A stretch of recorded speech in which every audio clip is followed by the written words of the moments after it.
Chapter 3. The Suit of Armor. As tempting as it was to rummage through the stolen rucksack, Alouette cleansed herself of sinful thoughts and packed a light bag. The dolls had bigger plans. Here's a bucket of water for when you get thirsty. Bring a chair so you can sit whenever. A towel. Fire! One doll waved a lit torch before remembering their collective fear of it. Others deployed the bucket of water, and another mopped up the resulting mess with a towel. Alouette sat on the chair, laughing awkwardly as Perry scolded everyone. Poppy had no genius suggestion, but climbed into the bag's side pocket, falling asleep upside down. Alouette plucked her out before reminding everyone that she would go alone. Until her witchcraft improved, the dolls wouldn't be able to move outside the territory. Reluctant but supportive, they waved her off with hankies as she tied her hair into a ponytail and headed for the hidden valley. The field was probably an hour away on foot. The plan was to traverse the area within the doll territory using witchcraft and walk the rest of the way. It'll be fine, Alouette muttered. Engaging the distance between the skyscraping treetops and the ground, she nearly fell over when craning her head back to see how high they went. Take a leap of faith, me. Upon raising her left hand, red string shot from the finger's joints and wound around distant branches. She swung, yelled, hopped, tripped, and ascended, cried her way through the trees. The doll hand usually knew what she wanted to do and executed flawless string witchcraft. Usually, because at other times Alouette had been left posing and red-faced, with the dolls giggling at her. It tended to happen if she did something new or unexpected, like when she attempted to play cat's cradle or tried to catch Poppy from across the room. Putting the command into words always fixed the problem, no matter how high-pitched she became from embarrassment. At least the hand understood her blubbering. Once outside the doll territory, the power shifted like a disappearing tailwind, and her doll parts felt dull and heavy. Alouette erred on the side of caution and chose to walk. In honesty, she wanted to complain 10 minutes in, especially when a blocked path or steep hill impeded the way. At the same time, her heart swelled, knowing how impossible this was a year ago.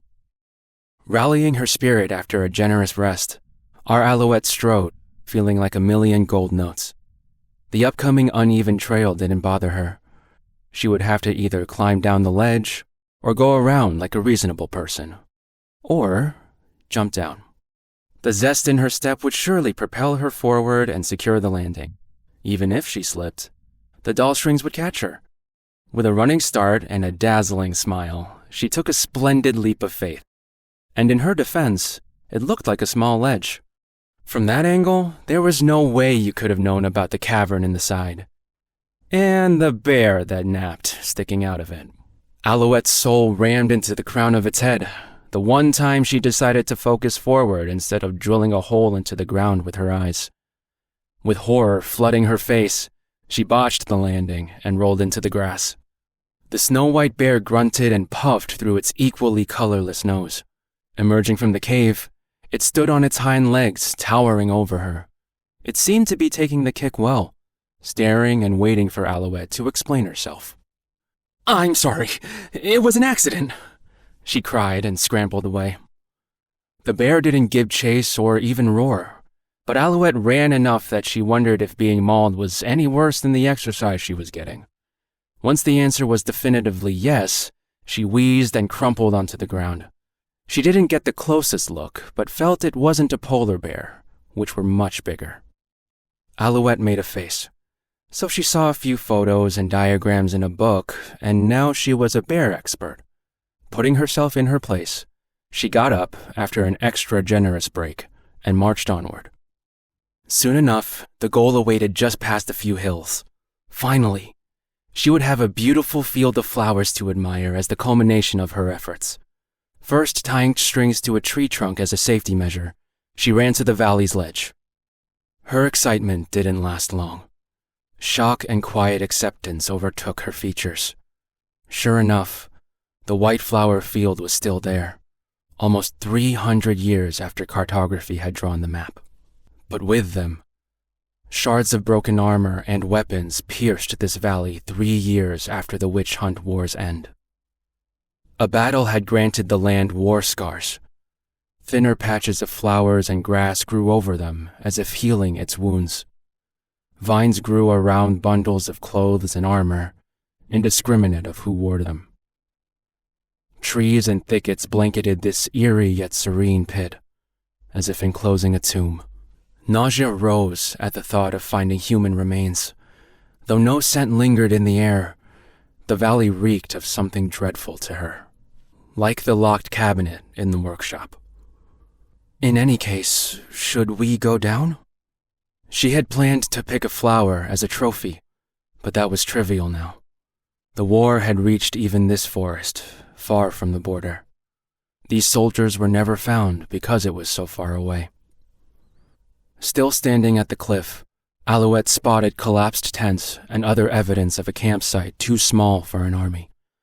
The number of possessions strewn about belonged to about 10 people. Had it been a survey unit?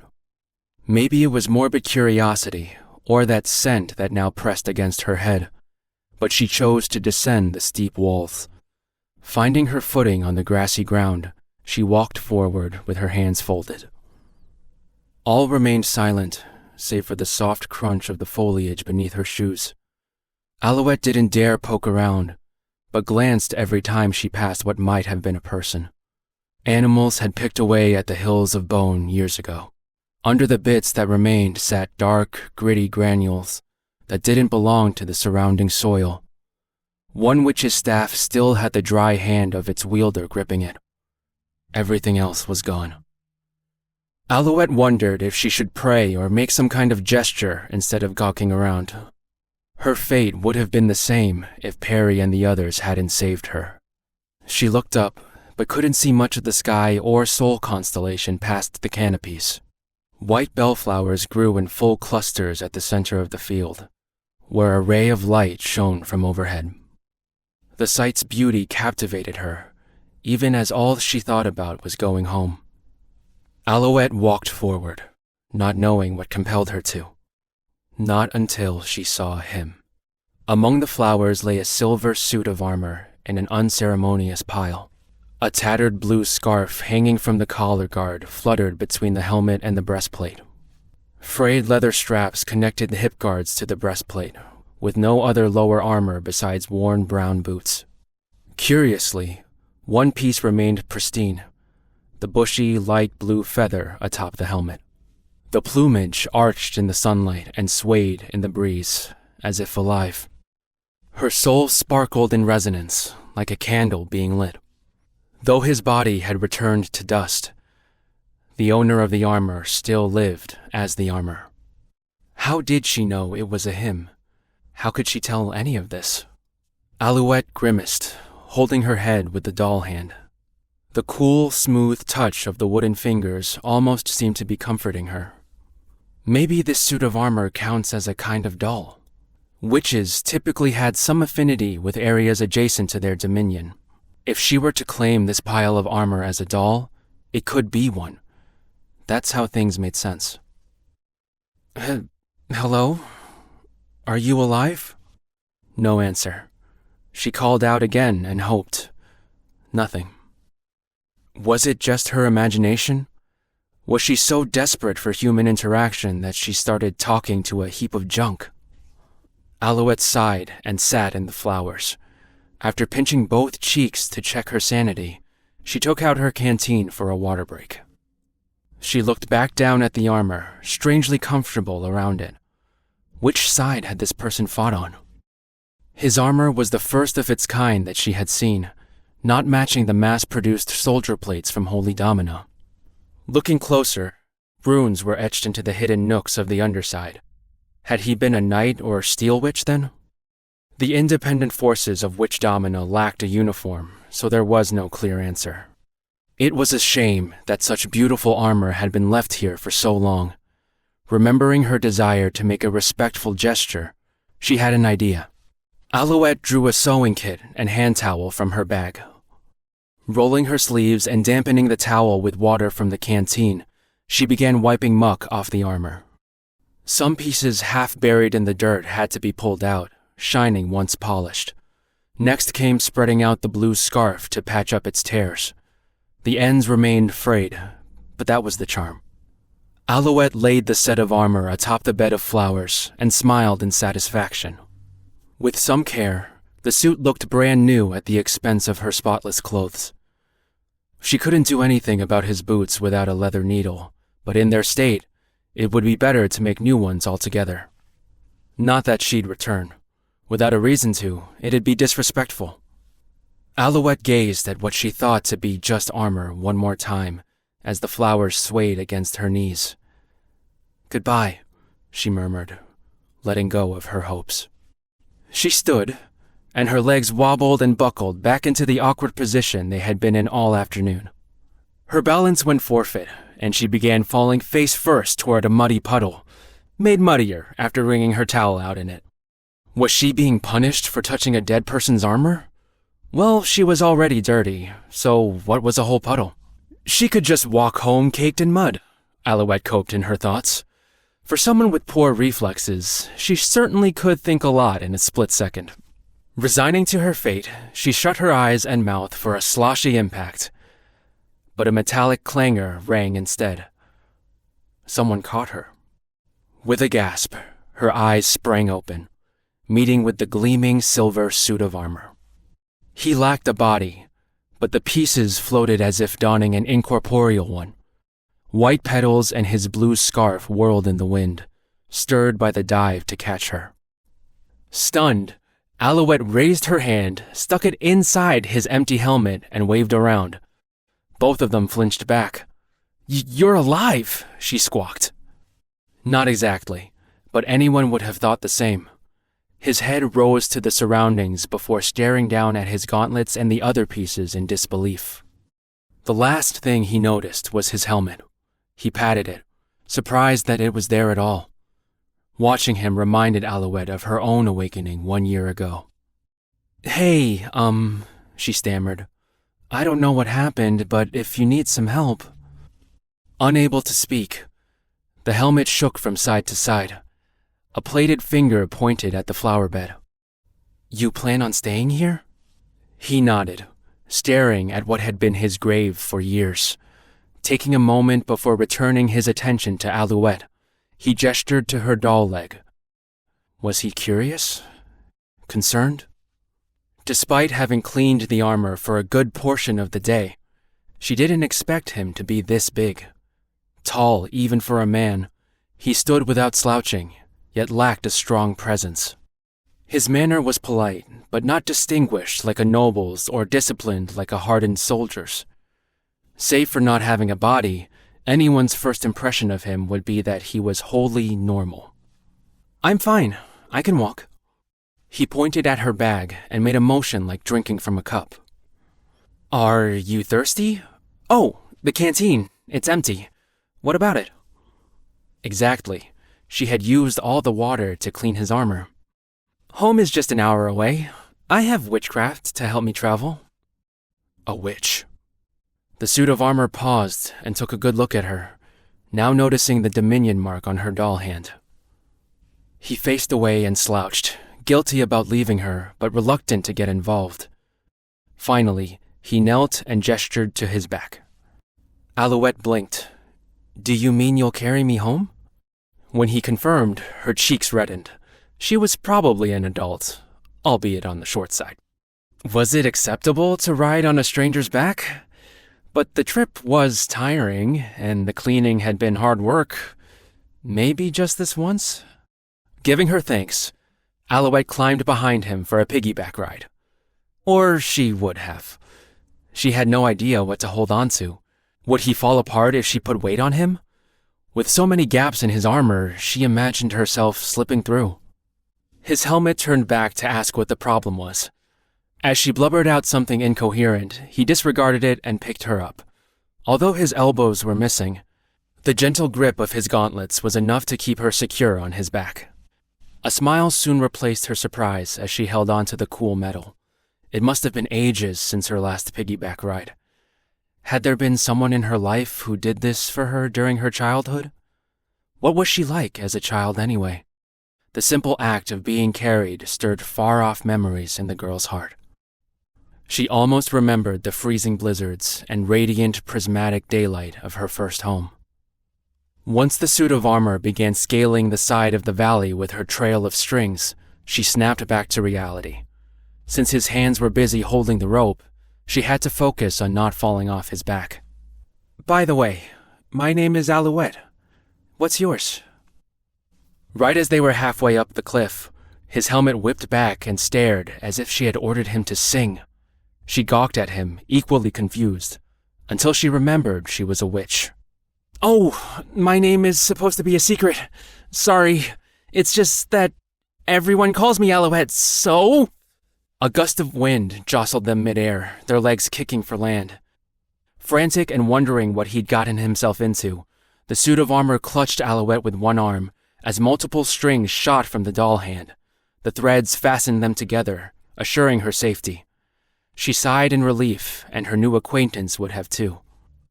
"Are you a witch?" she asked when they reached the top of the cliff.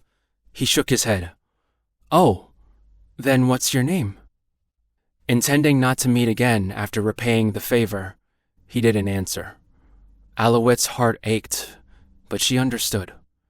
She spoke up only to point out which way to go next for the rest of the trip. Despite that, he was attentive when carrying her. Every once in a while, he would do a little hop to readjust her position before she even got close to sliding off. Then, the helmet would look over his shoulder, checking how she was doing or asking if his grip was too tight. Alouette smiled each time and held back giggles. She wondered who the owner of the armor was. He wasn't a witch, but had come partway back to life via witchcraft. It was incredible that a spell so amazing could exist. Why did he seem reluctant? Within an hour, they arrived at the edge of the doll territory. He set Alouette down as a limbless, pot-like sentry doll hopped up to the pair. "Welcome home, doll. And who's this?" the porcelain servant asked. They called her Alouette in private, but doll now that there was company. "I don't know, actually." She had to stop the sentry before it alerted the entire forest. The suit of armor turned his attention to Alouette's dirt-spotted clothes. He lowered his head to apologize, but she assured him that it didn't bother her. "I'll go see you again," Alouette promised as he walked away. He paused and shook his head before disappearing into the forest. The sentry rolled back and forth at Alouette's feet. "Leave it be. Outsiders are hardly ever good news." "I want to be with people. Besides, he's kind of like me. But I had the house and all of you." The next day, Alouette visited again. In the same flower she had found him in, his parts lay collapsed as if he had never risen. She tried making conversation, but nothing happened. Hoping he could hear her, she chatted about the forest, the doll's shenanigans, and landmarks on cartography's map, about how she wanted to go to the town of Callum, but couldn't just yet. She didn't say anything about her ongoing recovery or missing memories. This went on for days. He never responded. Nonetheless, Alouette wondered if there was anything she could do. Her eyes fell to his worn leather straps and boots. "Can I take these? I'll return with something better." She folded his scarf to take as well when no answer came. Alouette brought the items to the workshop after cleansing them in the river. The dolls, who were stricter about cleanliness than she had expected, poked at her and the boots, complaining about how much mud she seemed to be rolling in these days. With some coaxing, she convinced her little friends to teach her shoemaking using the old pair as a model. It was fun creating something for someone else, even if he wasn't going to respond this time either. Though, perhaps it was time to stop bothering him. It's harmless for a non-witch's name to be known, but he had decided not to tell her. The next visit would be the last, then. In the lantern-lit underground workshop, Alouette didn't realize that the sun had set some time ago. Stretching in her chair, she beamed at the results of her hard work. The leather belts had been remade, but the boots would take several days. There came pride in learning how to use all the tools that had seemed like alien doohickeys, like she was living up to her doll witch title, even if only a little. With the dolls pattering around as tiny helpers, she began cleanup. The desk was perfectly set for tomorrow. But looking up, the oppressing cabinet dimmed her triumph. Because she had gone back and forth so many times, the odd feeling had grown with awareness. This cabinet gave off the same aura as that graveyard valley. This entire house and doll forest did. Living and breathing in it for the past year, she had never realized. She made up yet another excuse for it all to make sense. That's who Alouette was. Thanking the dolls for their help, she prepared for sleep. Soon after, she dozed off in her warm, safe bed. She was supposed to have stayed asleep for the entire night, like always, but whether by a stroke of luck, misfortune, or fate, she awoke in a chair in the pitch-black workshop. The witch's lair. Dead silence, save for her heartbeat.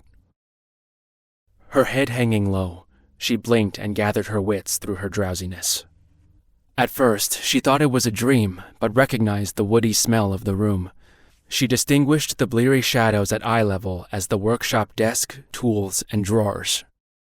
However, the tools had been moved around, with half of the handles facing away from her.